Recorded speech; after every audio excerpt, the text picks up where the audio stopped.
سابق وزیر اعظم و چیئرمین پاکستان تحریک انصاف عمران خان سے منسوب ایک معافی نامہ سوشل میڈیا پر گردش کر رہا ہے، جس میں وہ گزشتہ دنوں پی ٹی آئی رہنما میاں عباد فاروق کے کم سن بچے کی وفات پر افسوس کا اظہار کرتے ہوئے اس وقت جیل میں موجود تمام پی ٹی آئی کارکنوں اور رہنماؤں کی رہائی کا مطالبہ کر رہے ہیں۔ سوشل میڈیا پر وائرل خط میں عمران خان کی جانب سے 9 اور 10 مئی کے واقعات کی مذمت بھی کی گئی ہے اور آئندہ ایسے واقعات رونما ہونے کی یقین دہانی بھی کروائی گئی ہے۔ Micro blogging website X پر اس حوالے سے ایک نئی بحث چھڑ گئی ہے۔ کچھ لوگ اس کو درست قرار دے رہے ہیں، جبکہ کئی لوگوں کا خیال ہے کہ عمران خان نے ایسا کوئی معافی نامہ جاری نہیں کیا۔ سوشل میڈیا ایکٹیوسٹ سید کامران نقوی نے سادہ کاغذ پر تحریر مبینہ معافی نامہ شیئر کرتے ہوئے لکھا کہ عمران خان نے 9 مئی کے واقعات پر اداروں سے معافی مانگ لی ہے۔ صحافی عادل نظامی نے ایکس پر اپنی پوسٹ میں مبینہ معافی نامہ کی کاپی شیئر کرتے ہوئے اپنی پوسٹ میں لکھا کہ چیئرمین پی ٹی آئی عمران خان کا مبینہ معافی نامہ تاحال کسی نے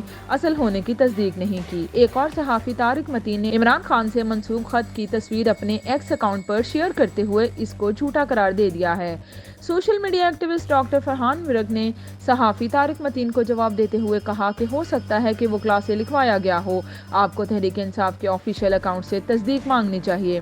گفتگو کرتے ہوئے ترجمان پاکستان تحریک انصاف ڈاکٹر رؤف حسن نے اس خط کو جھوٹا قرار دیتے ہوئے مخالفین کی جانب سے اس کو چیئرمین پاکستان تحریک انصاف عمران خان کے خلاف جھوٹا پروپیگنڈا قرار دیا ہے۔ عمران خان کے وکیل نعیم حیدر پنجوتا نے بھی اس خط کو جھوٹا قرار دیتے ہوئے ایکس پر اپنی پوسٹ میں لکھا کہ معافی کے حوالے سے چلنے والی خبر بالکل غلط ہے، ایسی کوئی بات نہیں، یہ غلط خبر چلائی جا رہی ہے۔ واضح رہے کہ عمران خان اس وقت سائفر کیس میں اٹک جیل میں قید ہیں، جہاں ایف آئی اے کی جانب سے ان سے تحقیقات کی جا رہی ہیں۔ P T I chairman judicial remand پر ہیں۔ اس سے قبل توشہ خانہ کیس میں ان کو سنائی گئی سزا اسلام آباد ہائی کورٹ نے معطل کر دی تھی۔